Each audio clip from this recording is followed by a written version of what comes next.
Hola a todos, soy el narrador y mi objetivo es que no duerman esta noche. Sé que usan este video para conciliar el sueño, pero antes de eso, denle me gusta y suscríbanse al canal. Además, de dónde son y a qué hora lo ven.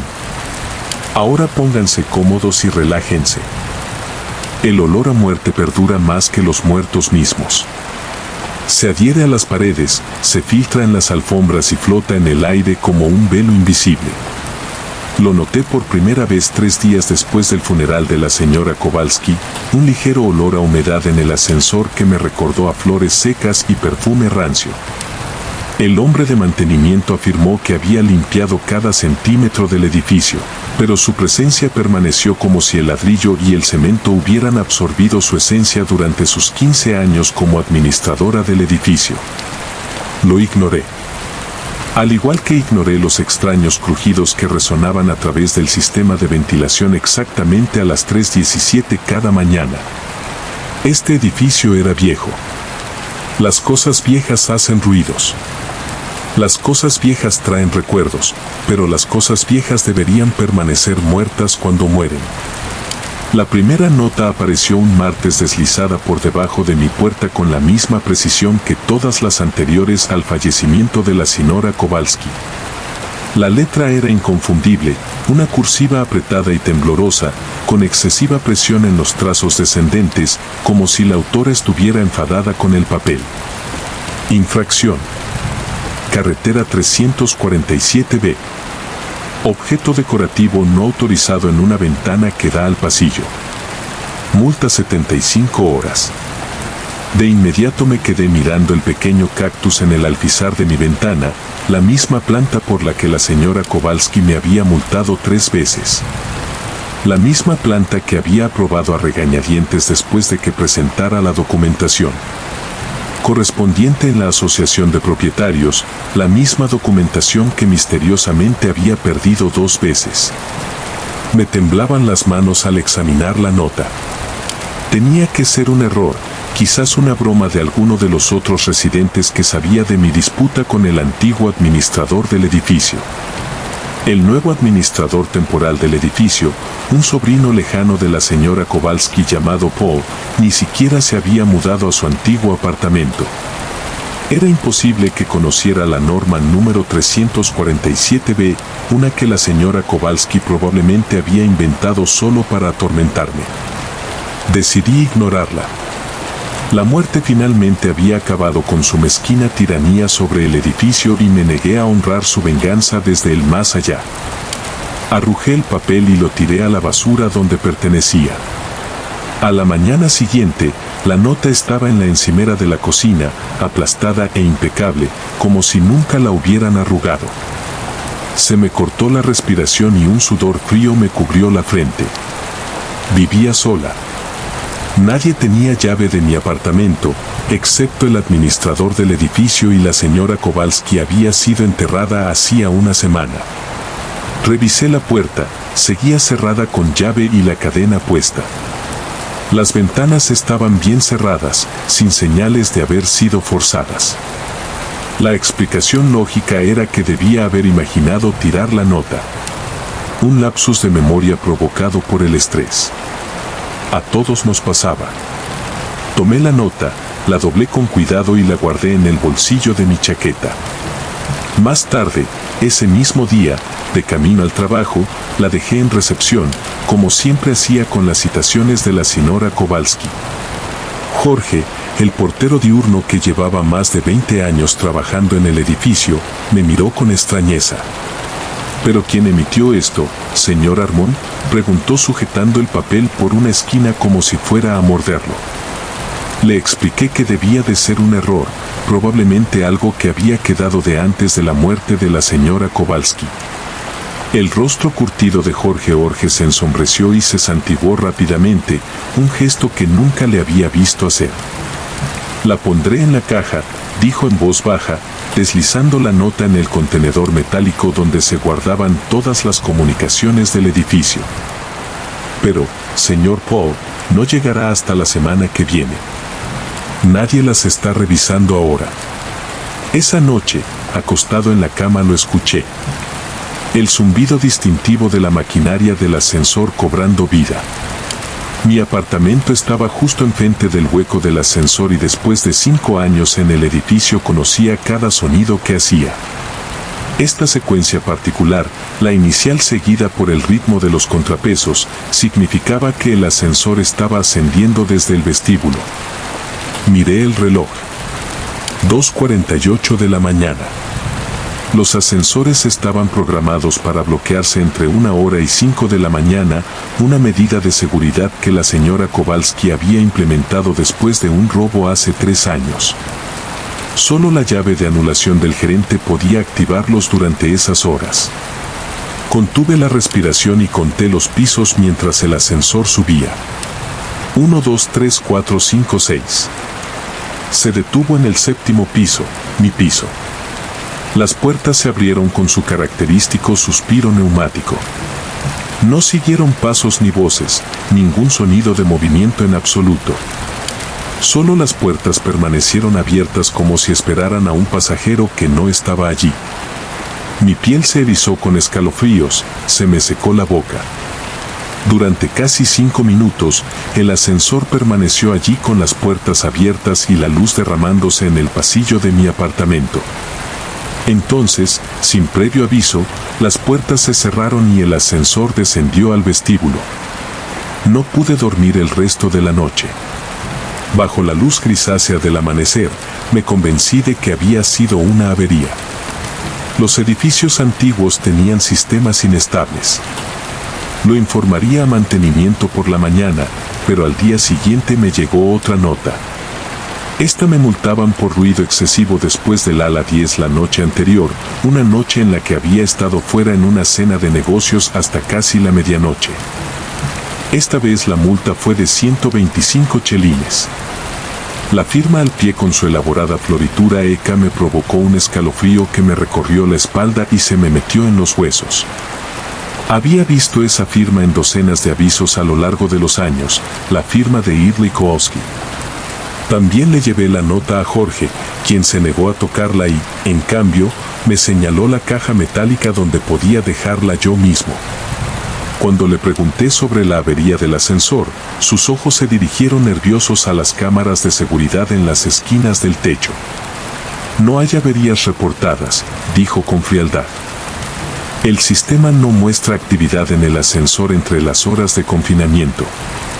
Esa noche esperé, sentado en la oscuridad junto a mi puerta, mirando por la mirilla con un vaso de whisky en una mano y el teléfono en la otra, observé el ascensor. Exactamente a las 2:48 de la mañana volvió a la vida. Esta vez abrí la puerta de golpe en cuanto llegó a mi piso. El pasillo estaba vacío. Las puertas del ascensor estaban abiertas, revelando una cabina vacía. La temperatura en el pasillo pareció bajar 20 gramos Celsius en un instante y pude ver aliento formando pequeñas nubes en el aire. Contra todo instinto que gritaba en mi cerebro, me acerqué al ascensor. Las luces interiores parpadearon al acercarme y ese olor a flores secas y perfumes rancios se intensificó. Mi corazón latía con fuerza contra mis costillas, como si intentara escapar. Al llegar al umbral se me erizaron los pelos de la nuca. Había algo ahí dentro conmigo, algo que no podía ver, pero sí sentir. Una presencia que ocupaba el espacio, que desplazaba el aire, que me observaba con malicia. Retrocedí tambaleándome, casi tropezando con mis propios pies en mi prisa por retirarme. Las puertas del ascensor se cerraron suavemente, como si nada hubiera pasado. Cerré de golpe la puerta de mi apartamento, revisé las cerraduras y empujé mi silla más pesada contra ella por si acaso.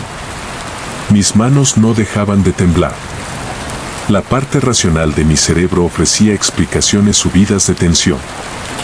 Fallos mecánicos producto de una imaginación hiperactiva alimentada por el dolor y la culpa por mi relación conflictiva con una mujer que murió sola. A la mañana siguiente llegaron 2 avisos más, ambos por infracciones que no podía haber cometido. Uno afirmaba que había tenido un perro en mi apartamento infringiendo las normas de construcción. El otro me acusaba de manipular el termostato del pasillo común. Ambos tenían la misma firma. Ambos exigían el pago en 24 horas. Decidí investigar. La oficina de seguridad del edificio estaba en el sótano, junto a la sala de mantenimiento.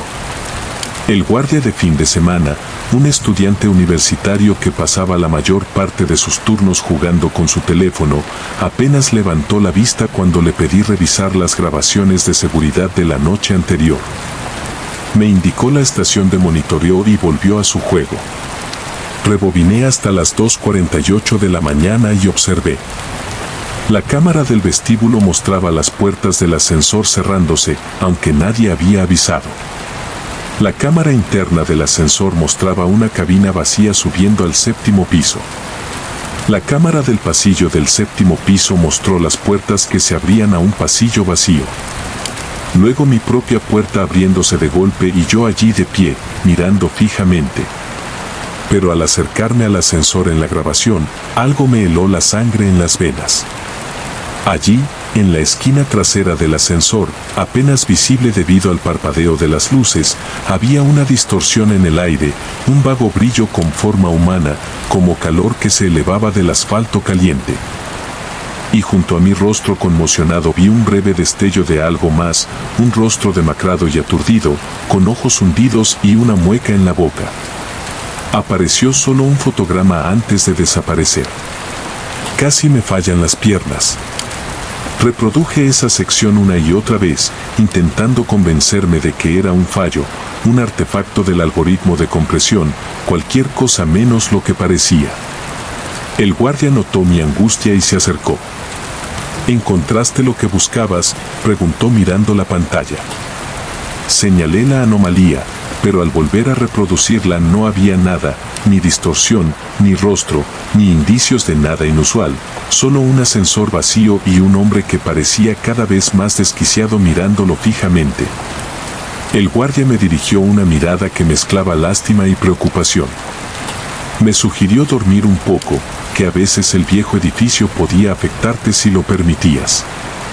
Esa tarde interrogué a otros residentes indagando cuidadosamente si alguien más había experimentado algo inusual desde la muerte de la señora Kowalski.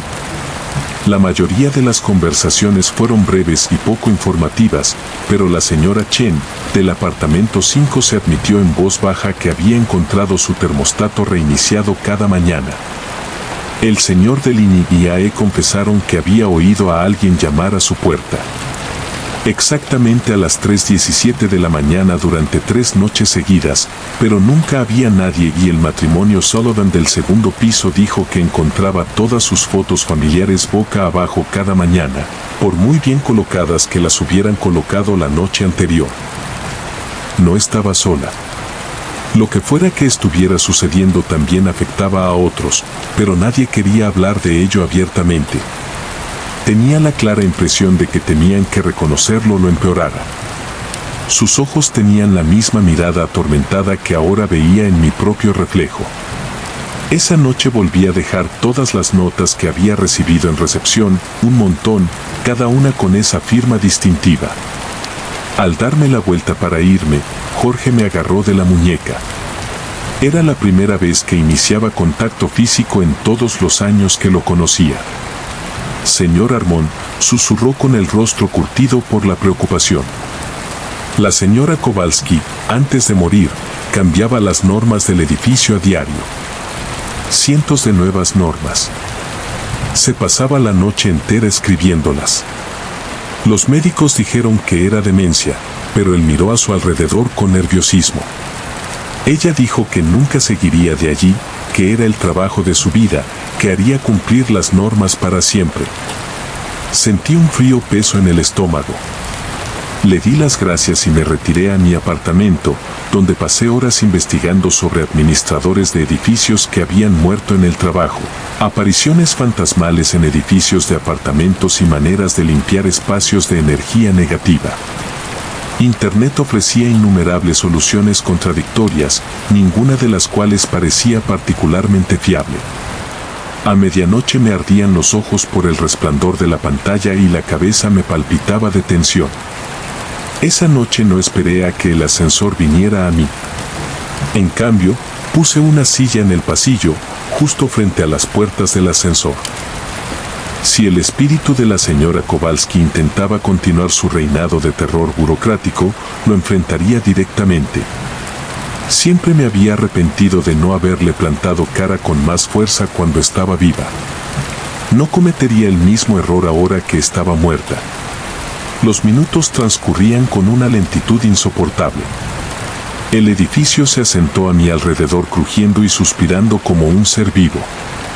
A las 2:47 de la mañana, la temperatura en el pasillo se desplomó. Mi aliento formó nubes visibles en el aire y mis manos se entumecieron de frío a pesar del sistema de calefacción típicamente hiperactivo del edificio. Exactamente a las 2:48, la maquinaria del ascensor cobró vida con un zumbido. Vi mi pulso acelerado mientras el indicador de piso mostraba la cabina ascendiendo desde el vestíbulo. 1, 2, 3, 4, 5, 6, 7 las puertas se abrieron. El ascensor estaba vacío, pero esa misma distorsión que había visto en la grabación de seguridad estaba allí. Una ondulación en el aire, una presencia sin sustancia. El olor a flores secas y perfume rancio flotaba tan fuerte que me hizo llorar. Y entonces, como una fotografía revelada en una solución química, ella comenzó a tomar forma. Primero vino el contorno, una pequeña figura encorvada en la esquina del ascensor. Luego se llenaron los detalles, zapatos ortopédicos, medias de soporte sobre tobillos hinchados, un vestido floral que había pasado de moda hacía décadas. Su rostro fue el último en materializarse. Piel de papel estirada sobre pómulos afilados, labios finos presionados en una línea permanente de desaprobación y ojos que ardían con una intensidad que nada tenía que ver con el mundo de los vivos. Se me secó la boca. Mis pulmones parecían haber olvidado cómo respirar.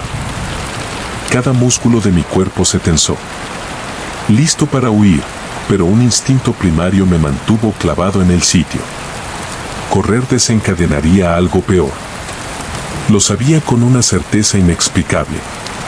El espíritu de la señora Kowalski o lo que fuera esta manifestación sostenía una pila de papeles en sus manos translúcidas.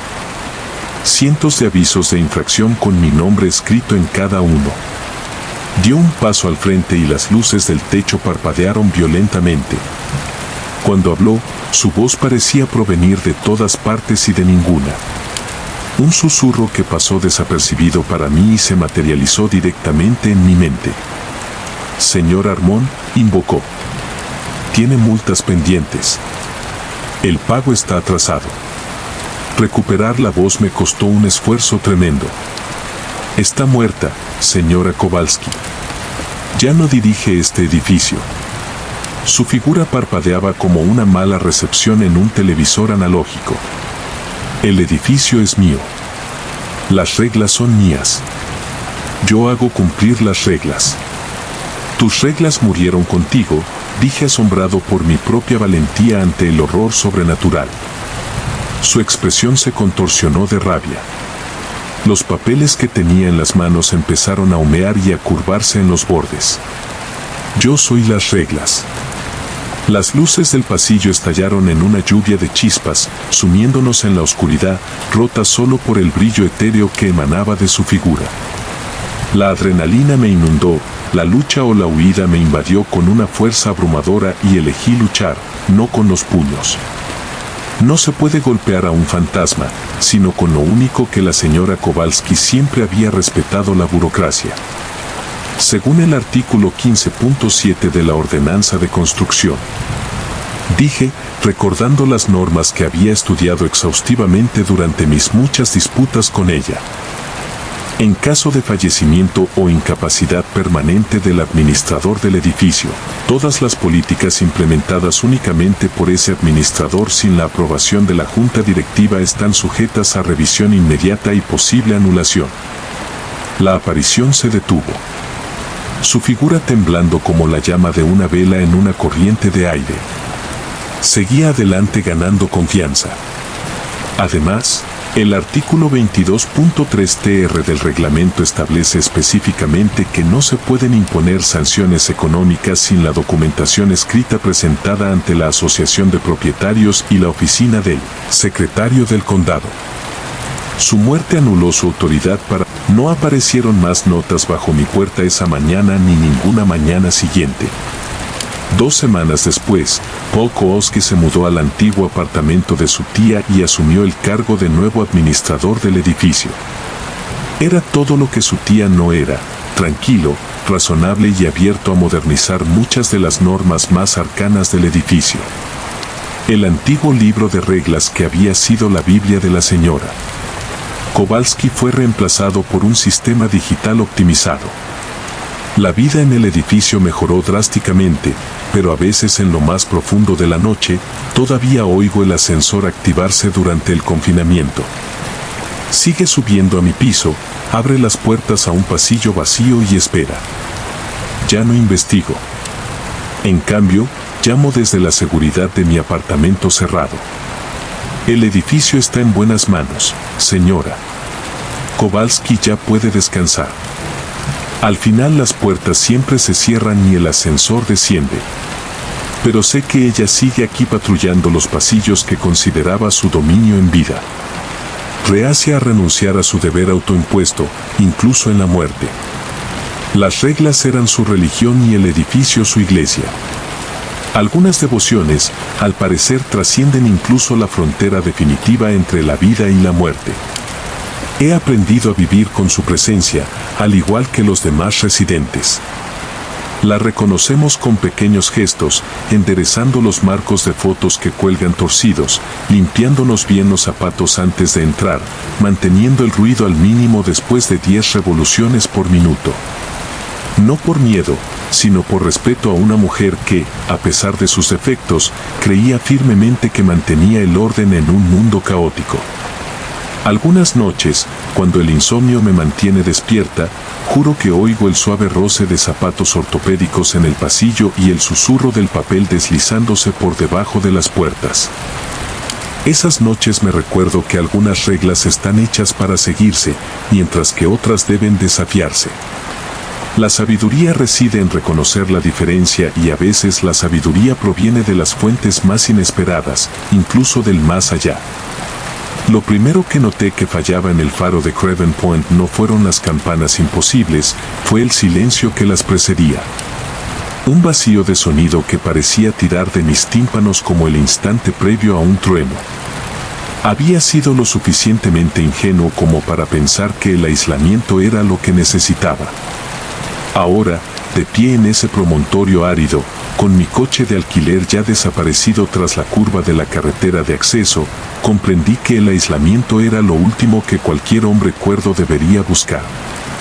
Había ido al faro por recomendación de mi terapeuta. Un lugar tranquilo, me había dicho, un lugar donde poder pensar sin distracciones. Después de la avería, después de encontrar la carta de Janet, después de ver mi carrera derrumbarse de forma espectacular, necesitaba espacio para reconstruir. Las habitaciones del farero estaban disponibles para alquiler por tiempo limitado. Sin internet, la señal móvil era irregular. Solo yo, la costa rocosa y el ritmo constante de la baliza giratoria que me arrullaba cada noche. Perfecto para sanar, me había dicho la agente de alquiler por teléfono. Su voz tembló levemente y debería haber reconocido la vacilación como lo que era. Una advertencia.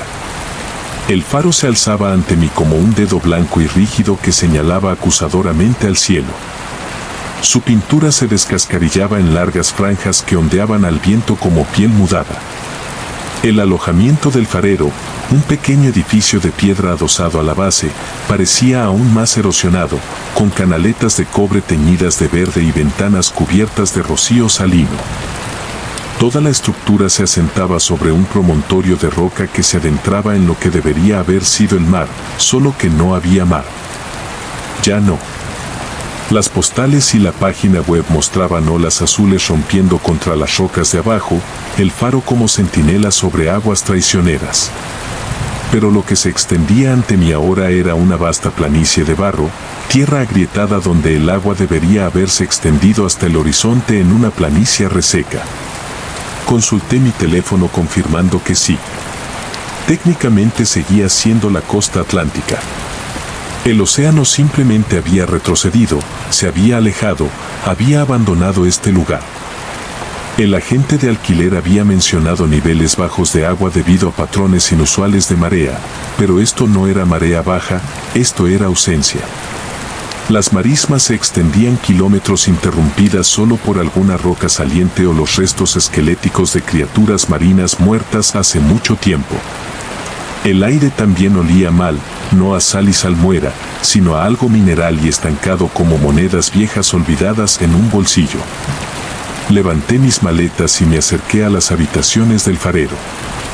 La llave estaba exactamente donde el agente dijo que estaría, debajo de una roca con una curiosa forma de puño cerrado. Giró en la cerradura con un sonido como de rechinar de dientes. El interior era espartano pero funcional. Una pequeña cocina con electrodomésticos de los años 70, una sala de estar con un sofá hundido y una estantería de tapices, un dormitorio con una cama y un colchón de latón que olían ligeramente a moho, un baño con grifería manchada de óxido y por todas partes, observando desde cada pared, había fotografías de antiguos fareros, hombres con rostros severos y ojos que parecían seguirme mientras recorría las habitaciones. Empecé a desempacar, decidida a convertir este extraño lugar en mi hogar durante el próximo mes. Mi terapeuta había insistido en que mantuviera las rutinas. La estructura crea seguridad, había dicho. Así que acomodé mi ropa en la vieja cómoda, coloqué mis cuadernos y bolígrafos en el pequeño escritorio junto a la ventana. Guardé mis medicamentos en el botiquín del baño con cuidado, sin mirar las etiquetas que me recordaban lo bajo que había caído. Al anochecer, preparé una cena sencilla con lo que había traído. El grifo de la cocina salió marrón durante 30 segundos antes de vaciarse. Las tuberías crujieron como si les doliera. Fuera de la ventana, las marismas se volvían moradas con la luz que se desvanecía, creando la desconcertante impresión de que estaba al borde de un desierto alienígena en lugar de la costa atlántica. Fue entonces cuando lo oí por primera vez, un tintineo lejano, casi como campanillas de viento. Me detuve con el tenedor a medio camino de la boca. El sonido volvió a sonar esta vez más claro, el inconfundible tañido de una boya, pero eso era imposible. No había agua en kilómetros a la redonda, nada que pudiera hacer flotar una boya. Dejé el tenedor y me acerqué a la ventana. El sonido volvió a sonar más fuerte ahora, un repiqueteo rítmico que parecía provenir de algún lugar de las vastas marismas.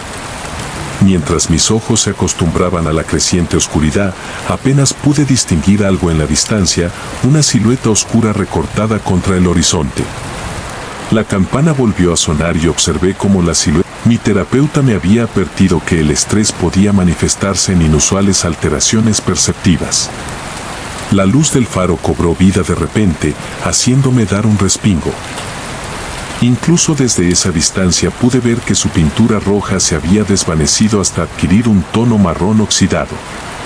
Su cuerpo metálico estaba abollado y corroído. Y sin embargo, increíblemente su campana se movía oscilando como impulsada por ondas fantasma, produciendo ese sonido claro y resonante que me había atraído al exterior. Se me secó la boca. El corazón empezó a latirme con fuerza contra las costillas, como si quisiera escapar, porque no era solo que la campana sonara sin agua, que la moviera. Era que ahora podía ver que no tenía badajo dentro. La lengüeta metálica que debería haber golpeado los lados había desaparecido. Se había roto hacía mucho tiempo, a juzgar por la oxidación alrededor del borde dentado donde antes se había fijado. La campana estaba hueca, vacía y aún así sonaba.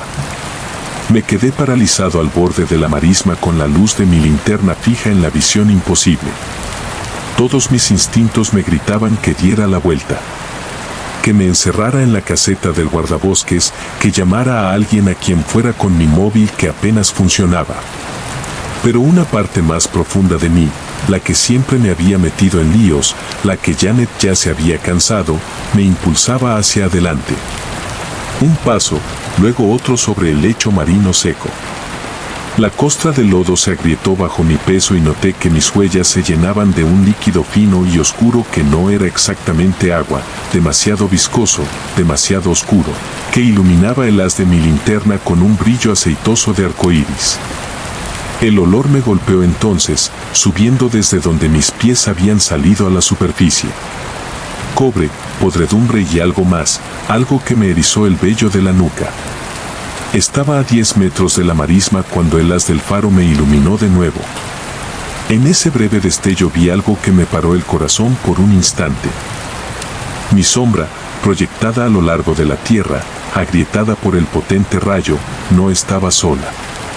Junto a ella, increíblemente se veía la silueta nítida de una pequeña figura de cabeza redonda, extremidades desproporcionadamente pequeñas, inconfundiblemente infantil, que parecía estar llorando con sus diminutas manos de sombra cubriendo su rostro sombrío. El rayo pasó sumergiéndome de nuevo en el círculo limitado de la luz de mi linterna. Me giré respirando entrecortadamente mientras el haz de luz trazaba arcos salvajes en la oscuridad. No había nadie allí, ningún niño, nada que pudiera haber proyectado esa sombra. Retrocedí, mis pies rompiendo más costra de barro, liberando aún más de ese horrible olor. La campana de la boya volvió a sonar de alguna manera más fuerte, más urgente, y ahora otros sonidos se unieron a ella. Un suave y húmedo chapoteo proveniente de debajo del barro que se extendía por el aire quieto sonaba horriblemente como un soy lejano. Me di la vuelta y corrí trepando por el sendero hacia el faro, con el pie resbalando sobre piedras sueltas y el haz de luz de mi linterna rebotando descontroladamente. Cada vez que el haz faro me iluminaba, lo volvía a ver. Esa pequeña sombra llorosa seguía mi ritmo. Aunque corría solo, atravesé la puerta del camarote del farero y la cerré de golpe, echando el cerrojo con manos temblorosas. Respiraba entrecortadamente, casi sollozando. El sudor me pegaba la camisa a la espalda a pesar del frío. Me temblaban las piernas, amenazando con ceder. A través de la ventana veía las marismas iluminadas brevemente con cada paso de la baliza. La campana de la boya seguía sonando imposible. Y ahora, mientras mis ojos se esforzaban en la oscuridad, veía otras formas en la vasta extensión del lecho marino seco. Jorobas oscuras que podrían haber sido rocas, pero las rocas no se mueven, no se acercan cada vez más con cada rotación de la luz. Me aparté de la ventana y agarré mi teléfono. Una barra de servicio parpadeaba intermitentemente. Marqué el número de la agencia de alquiler con dedos torpes. Sonó 1, 2, 3 veces antes de conectar. Hola. La voz de la agente sonaba débil y distante. El faro. Jade, algo anda mal aquí. El océano se ha ido y la marea acaba de bajar. Me interrumpió con una voz extrañamente monótona. Vuelve, siempre vuelve. No, no lo entiendes. Suena una campana sin agua. Y vi que no hablamos de lo que la gente ve en Craven Point. Su voz había adquirido un tono ensayado. La marea baja, a veces se lleva cosas, a veces trae cosas de vuelta, pero siempre vuelve. ¿De qué estás hablando? ¿De qué cosas? Mi voz se había elevado hasta casi un grito. Hubo una larga pausa. Cuando volvió a hablar, su voz era apenas un susurro. Se supone que no deberían estar allí cuando el agua se ha ido. Se supone que deben quedarse abajo en el fondo, pero a veces se confunden, oyen la campana y creen que es la hora. ¿La hora de qué? Pregunté. Pero la llamada ya se había disuelto en estática. Me hundí en el sofá hundido con el corazón a un martillo en las costillas. Afuera, el haz del faro continuaba su incesante rotación. Brevemente, iluminando la habitación antes de volver a sumirla en la oscuridad. La campana de la boya sonó firme e imposible. No sé cuándo me di cuenta de los sonidos húmedos, suaves pasos chapoteando en el porche, un suave golpe contra la puerta, el roce de algo arrastrado por las tablas de madera. Se me cortó la respiración retenida por el terror. Otra rotación de la luz y lo vi. Agua de mar filtrándose por debajo de la puerta, extendiéndose por el suelo en un charco cada vez más amplio. Pero no era solo agua, era demasiado oscura, demasiado espesa. Y en el duro resplandor blanco del haz de luz del faro pude ver cosas moviéndose, diminutas formas que se retorcían y desaparecieron al volver la oscuridad. Otro golpe en la puerta más fuerte. Esta vez el cerrojo rechinó en su alojamiento. El pequeño charco de agua en el suelo se onduló con el impacto. Me retiré al rincón más alejado de la habitación, incapaz de gritar, incapaz de hacer nada más que observar cómo la puerta se cerraba contra su marco. La madera empezó a deformarse, oscureciéndose al absorber el líquido que se filtraba por debajo. Las bisagras crujieron. De repente el asalto cesó. El silencio que siguió fue de alguna manera peor que el ruido. Un silencio expectante, un silencio de búsqueda. Aguzé el oído y no oí nada más que mi propia respiración entrecortada y el lejano tañido de la campana. El haz de luz del faro volvió a recorrer la habitación y entonces lo vi. Una sombra proyectada en la pared. No era la mía, que estaba agazapada en el rincón donde me acurruqué. Esta sombra era pequeña, redondeada, inconfundiblemente la de un bebé. Parecía estar sentada en el suelo en medio de la habitación, aunque no había nada allí que la proyectara. Mientras observaba, paralizada por el horror, la sombra se llevó las manitas a la cara como si llorara. La campana volvió a sonar y la sombra se estremeció al oírlo. Giró la cabeza como si me mirara directamente a pesar de no tener ojos ni rostro, nada más que oscuridad con la forma de un niño. Mi terapeuta me había dicho que en momentos de estrés extremo la mente puede fragmentarse, puede mostrarnos cosas que no están ahí. Me explicó cómo mi colapso había sido precedido por alucinaciones, paranoia, una disociación de la realidad. Tu mente se protegía de la única manera que sabía, había dicho. Pero esto no parecía protección. Sentía como si mi cordura se desprendiera capa a capa, exponiendo algo crudo y aterrorizado debajo.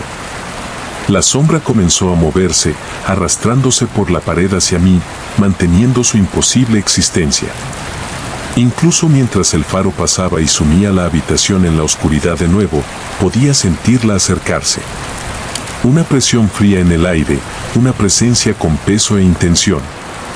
Busqué a tientas mi teléfono y logré activar la función de linterna. El intenso resplandor blanco azulado desvaneció las sombras naturales de la habitación, pero no la silueta que se arrastraba y lloraba que continuaba su avance.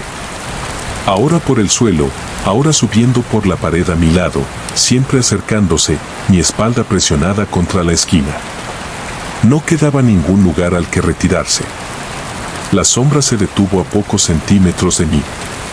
En el silencio pude escuchar algo por debajo del tañido de una campana lejana, una respiración suave y húmeda que no provenía de la sombra, sino que de alguna manera se sincronizaba con ella, como si estuvieran conectadas, como si la sombra fuera solo una parte de algo mayor, algo que esperaba fuera de la vista.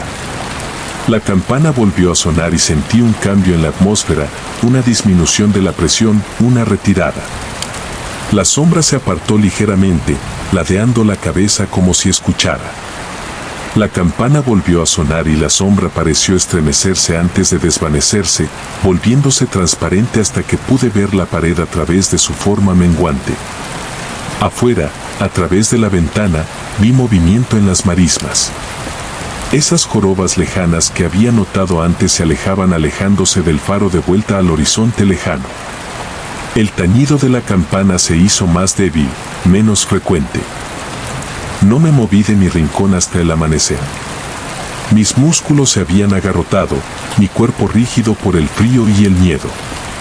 Los primeros rayos de sol a través de la ventana revelaron las habitaciones del farero exactamente como estaban cuando llegué. Ninguna filtración por debajo de la puerta, ninguna madera deformada, nada que indicara el terror de la noche anterior, excepto el latido acelerado de mi corazón cada vez que lo recordaba. Afuera, la marisma se extendía hasta el horizonte, vacía e inmóvil. La boya yacía donde la había visto, oxidada y silenciosa, con su campana colgando inmóvil de su soporte corroído. No había señales de movimiento, ninguna silueta acechando en la tierra agrietada, solo un vasto vacío donde debería haber estado el océano. Empaqué mis maletas con manos temblorosas. Mientras las subía al coche, los agentes de alquiler resonaban en mi mente. La marea baja, a veces se lleva cosas, a veces las trae de vuelta, pero siempre regresa. Saqué mi teléfono con la intención de llamarlo para exigirle una explicación real. Pero cuando miré el historial de llamadas, no había registro de nuestra conversación de la noche anterior. No había recibido ni hecho ninguna llamada desde que llegué a Crowhaven Point. Mientras me alejaba, miré por el retrovisor. El faro se recortaba contra el cielo matutino con su luz apagada hasta el anochecer. Por un instante creí ver una pequeña figura de pie en lo alto de la torre, cerca del faro. Una silueta demasiado pequeña para ser un adulto, con la cabeza redonda y los hombros diminutos, inconfundibles incluso a esa distancia. Pisé a fondo el acelerador y el coche patinó ligeramente sobre la grava.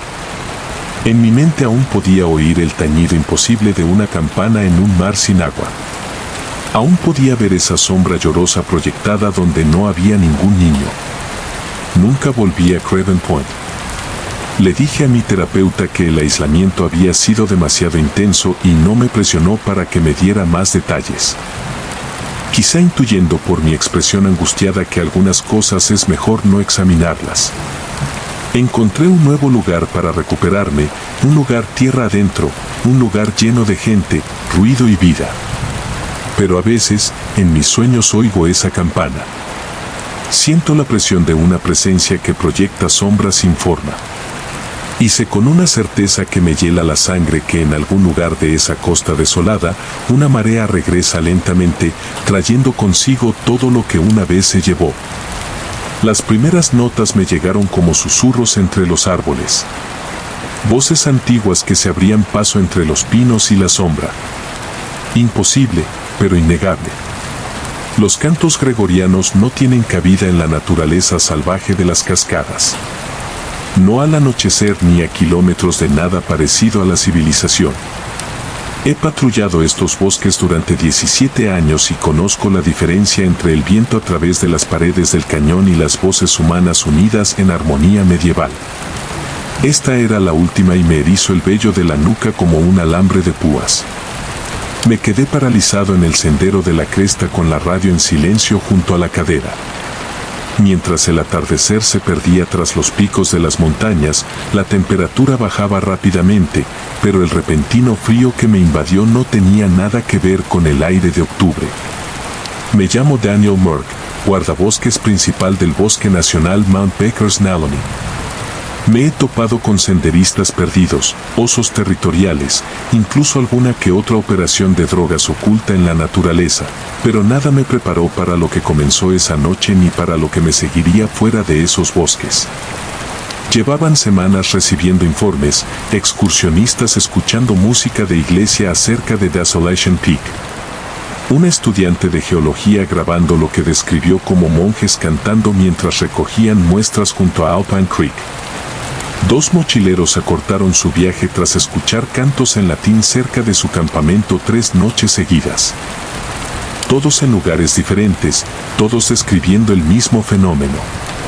Cantos gregorianos perfectamente armonizados resonando entre los árboles. Imposible localizar la fuente. La gerencia lo descartó, considerándolo quizás un grupo de entusiastas o un retiro religioso. Pero cuando llegaron 5 informes distintos durante un solo fin de semana, me ofrecí a investigar. Había estado lidiando con un asunto personal, la repentina enfermedad de mi hermana, mi inminente divorcio. Noches de insomnio interrumpidas por vívidos sueños de extravío al vagar por senderos familiares y agradecí la distracción. El bosque siempre me había traído claridad y paz.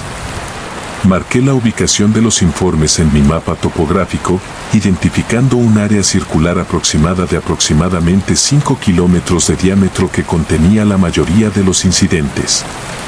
Empaqué equipo para pasar la noche, aunque planeaba regresar antes del anochecer. La zona no era particularmente remota, principalmente bosque secundario con senderos bien mantenidos, territorio fácil. Qué equivocado estaba. El canto comenzó cuando catalogaba huellas cerca del lecho seco de un arroyo. Bajo al principio, apenas perceptible bajo el susurro del viento y los pájaros carpinteros distantes. Me enderecé, los músculos tensándose involuntariamente, los oídos aguzando el oído para captar el sonido, voces masculinas subiendo y bajando en perfecta armonía medieval. Latín, inconfundible. Aunque no pude traducir las palabras, los tonos resonaban a través de los árboles con una claridad antinatural. Parecían venir de todas partes y de ninguna parte. Seguí el sonido por un estrecho sendero de ciervos que serpenteaba entre rocas modeladas por licántropos y troncos caídos. Mi respiración se aceleró, no por el esfuerzo, sino por la extraña disonancia de escuchar sonidos humanos tan perfectamente cultivados en este lugar. Salvaje. El cántico no se hizo más fuerte ni más suave mientras caminaba, manteniendo la misma distancia espectral sin importar la dirección. Mi reloj marcaba las 5:47 de la tarde. El sol ya se deslizaba detrás de las montañas. Las sombras se alargaban como tinta derramada sobre el suelo del bosque. Busqué mi radio, dudé, luego me detuve. ¿Qué diría exactamente de que estaba escuchando música de iglesia medieval en el desierto? Primero necesitaba pruebas. Me quité la mochila y saqué mi grabadora digital, equipo estándar para documentar sonidos de la vida silvestre y entrevistas con visitantes. El canto continuó inquietante y matemático en su precisión. Presioné grabar sosteniendo el dispositivo hacia la zona más densa del bosque, donde el sonido parecía más fuerte. La pequeña luz roja parpadeó tranquilizador en la creciente oscuridad. Durante casi 2 minutos permanecí inmóvil con el sudor enfriándome la espalda a pesar del aire frío. Entonces las voces cambiaron. El cambio fue tan repentino que casi dejé caer la grabadora. El canto armonizado se disolvió, reemplazado por una sola voz. Mi voz ya no cantaba, sino que hablaba en tonos medidos y deliberados. Me oí describir en presente exactamente lo que estaba a punto de hacer. La grabadora capturó mi propia voz diciendo, girará hacia el norte junto a la cicuta caída, creyendo que los sonidos provienen del barranco. Seguirá el estrecho sendero que se bifurca justo después del cedro alcanzado por un rayo. Continuará incluso cuando caiga la noche, atraído aún más por lo que no puede comprender. Sentí un vuelco en el estómago. El sendero se bifurcaba. Exactamente como se describía a 20 metros de distancia, un detalle imposible de ver desde mi posición en la luz que se desvanecía. Aún no había decidido qué camino tomar. Ni siquiera me había dado la vuelta. Apagué la grabadora con dedos temblorosos. El bosque quedó en silencio. Ni cánticos, ni susurros, ni siquiera el susurro del viento vespertino entre las agujas y las hojas. Solo el estruendo de la sangre en mis oídos y mi propia respiración entrecortada. El sudor me golpeaba la frente a pesar del frío otoñal. Reproduje la grabación con manos temblorosas, con un nudo en la garganta, mientras esperaba la prueba de mi desmoronada cordura. Pero cuando pulsé el botón de reproducción, el dispositivo solo emitió el inconfundible siseo de estática vacía. Sin cánticos, sin voces, sin narración profética en mi propia voz, nada más que silencio electrónico.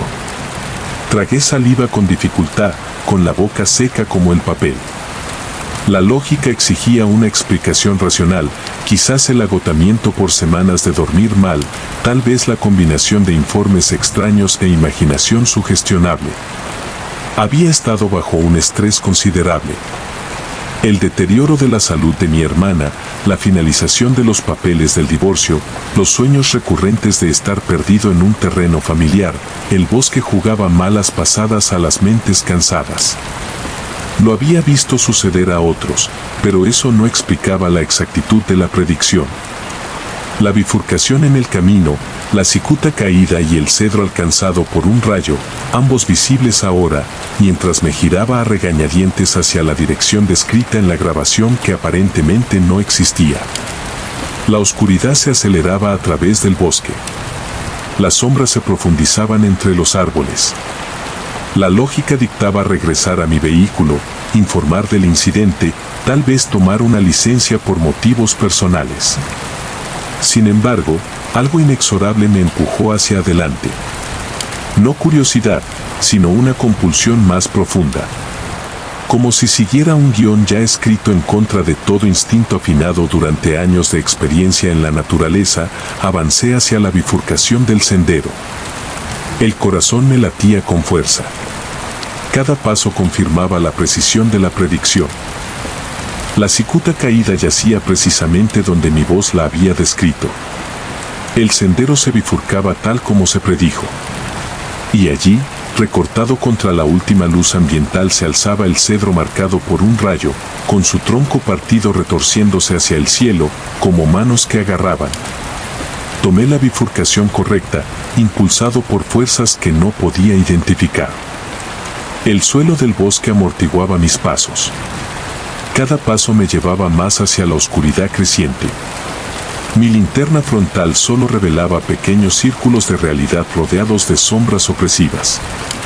El cántico comenzó de nuevo, pero cambió. Ya no eran los tonos puros de la armonía gregoriana, sino algo sutilmente distorsionado. Las palabras en latín parecían estirarse y comprimirse, interrumpidas ocasionalmente por palabras o frases que reconocía, pero que no podía ubicar en su contexto. La melodía seguía siendo eclesiástica, pero con matices disonantes que me ponían la piel de gallina. Intenté grabar de nuevo, presionando el botón de grabar con dedos que no dejaban de temblar. Esta vez nada cambió de inmediato. El cántico continuó sin cambios durante casi un minuto, dándome un alivio momentáneo. Quizás el incidente anterior había sido una extraña alucinación auditiva después de todo. Entonces, mi propia voz emergió de nuevo del coro, más clara que antes. Escribía el barranco que se abría ante mí, el estrecho cruce de troncos, la entrada de la cueva visible, solo desde un ángulo específico. Narraba cómo me sentiría obligado a entrar a pesar de saber que no era así, cómo mi linterna frontal comenzaría a parpadear a 30 metros de distancia, cómo continuaría de todos modos, guiado por una tenue luminiscencia verde desde lo más profundo. Y tuve la grabación jadeando en el aire frío. La reproduje de inmediato, de nuevo, nada más que estática vacía. Pero cuando levanté la linterna frontal, el barranco estaba exactamente como se había descrito, el cruce de troncos claramente visible bajo la luz artificial. Mis manos no dejaban de temblar. Busqué a tientas mi radio desesperado por el contacto humano. La estática silbó desde el altavoz. No era la interferencia habitual, sino la misma estática vacía de mi grabadora. Probé diferentes canales. Nada. Intenté llamar a la centralita con mi teléfono satelital. La pantalla mostraba señal completa, pero cada intento de llamada se cortaba al instante. Estaba solo con las voces y las predicciones cada vez más precisas de mis propias acciones. La parte racional de mi mente gritaba que regresara, que rechazara esta pesadilla creciente, pero mi cuerpo avanzaba como impulsado por fuerzas externas. Crucé el puente de troncos con las botas resbalando ligeramente sobre la corteza húmeda. El barranco se profundizaba a ambos lados, paredes de piedra y raíces, formando un canal que parecía tirar de mí hacia adelante. La entrada de la cueva apareció exactamente donde lo había previsto. Una oscura perforación en la pared rocosa, visible solo desde mi preciso ángulo de aproximación. Mi linterna frontal iluminó las toscas paredes de piedra justo dentro. El agua se filtraba en finos riachuelos por superficies manchadas de minerales. Sabía que no debía entrar. Todos los protocolos de entrenamiento y el instinto de supervivencia me lo advertían. Sin embargo, me encontré agachándome bajo la baja entrada. El haz de mi linterna sondeaba la oscuridad que se extendía ante mí. Los cánticos me rodeaban ahora, emanando de la propia piedra, voces armonizadas que subían y bajaban en patrones que parecían coincidir con mi pulso, mi respiración, incluso mis pensamientos.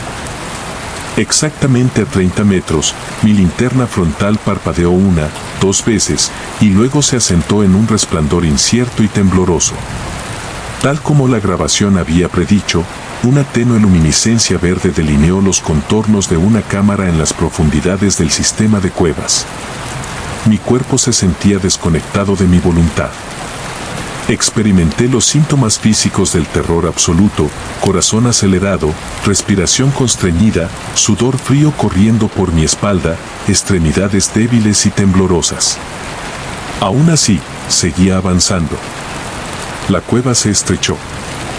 Luego se ensanchó en una cámara donde la luz verde se hizo más intensa, revelando paredes cubiertas de símbolos que parecían cambiar al mirarlas directamente. En el centro de la cámara se alzaba un tosco pedestal de piedra. Sobre él descansaba lo que parecía ser un antiguo dispositivo de grabación, no moderno, sino algo así como un fonógrafo primitivo construido con materiales que no se parecían ni a la madera ni al metal, sino a algo intermedio. Un componente cilíndrico giraba lentamente, un aparato con forma de aguja tocaba su superficie. El cántico alcanzó un crescendo, múltiples voces tejiendo armonías complejas que parecían presionar físicamente contra mi piel. Entonces el silencio cayó como una cuchilla. En ese vacío de sonido, el dispositivo en el pedestal emitió una sola voz. Mía de nuevo, pero diferente, más antigua, desgastada por el tiempo o el trauma.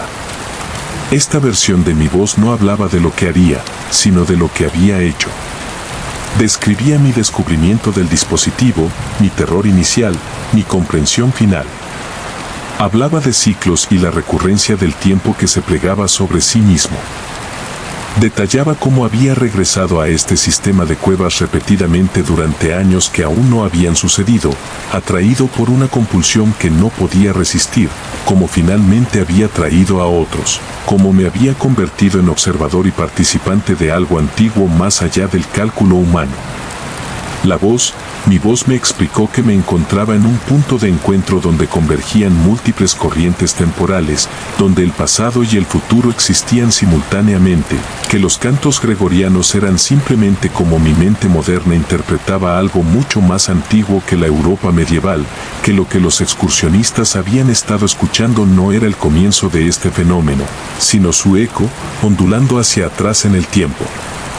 Mi voz del futuro me dijo que saldría de la cueva conmocionado, pero físicamente ileso, que intentaría descartar la experiencia como una alucinación provocada por el estrés y el aislamiento, que presentaría informes omitiendo los detalles más perturbadores, que volvería a mis tareas normales, a mi vida normal, hasta que comenzaran los sueños. Sueños del dispositivo, sueños de la cámara, sueños de voces que eran mías pero no mías. Describiendo acciones que aún no había realizado. La luz verde se intensificó de repente, llenando la cámara con un resplandor esmeralda que pareció penetrar mi piel, mis músculos, mis huesos. En ese momento comprendí con una claridad aterradora que estaba atrapado en un bucle creado por mí mismo, que saldría de esta cueva solo para regresar eventualmente, que me convertiría en la voz del dispositivo, que siempre había sido observador y observado. La luz se atenuó sumiendo la cámara en una oscuridad rota solo por mi linterna frontal, que aún parpadeaba. El pedestal de piedra estaba vacío ahora, sin dispositivo visible. Había estado allí alguna vez. Retrocedí de la cámara, luego me di la vuelta y me dio corriendo. Me dio tropezando. Atravesé el túnel hacia la entrada. El bosque más allá parecía increíblemente normal. Grillos cantando, hojas susurrando, estrellas visibles a través de las grietas en el dosel. Mi equipo funcionó a la perfección de nuevo. La linterna frontal fija, la radio recibiendo transmisiones claras, la grabadora capturando sonidos ambientales normales. Regresé a través de la oscuridad a mi vehículo. Conduje por carreteras de montaña con los nudillos blancos al volante. Me dije a mí mismo que había sido una alucinación, una respuesta al estrés. Tal vez incluso las bolsas de dióxido de carbono en la cueva afectando la química de mi cerebro. Construí explicaciones racionales que se desmoronaron bajo el peso de lo que había experimentado. Presenté mi informe a la mañana siguiente. Excursionistas reportando sonidos inusuales en áreas silvestres. Investigación inconclusa. Posibles anomalías acústicas creadas por accidentes geográficos únicos. No hay evidencia de actividad humana. No autorizada. Monitoreo del estado del caso. No mencioné las grabaciones que solo contenían estática al reproducirlas. No mencioné la cueva ni el dispositivo. No mencioné escuchar mi propia voz describir acciones que aún no había realizado. Han pasado 3 semanas. He reanudado mis tareas normales de patrulla. Visité a mi hermana en el hospital. Firmé los papeles finales del divorcio e incluso dormí varias noches sin interrupciones. Pero ayer comenzaron los sueños. Sueños verdosos de la cámara de la cueva. Sueños en los que me encuentro frente al extraño dispositivo, hablando a través de él, describiendo las acciones de un hombre que algún día se convertirá en mí. Sueños en los que comprendo mi papel en el mantenimiento del ciclo. El metal recuerda, eso decía mi abuelo.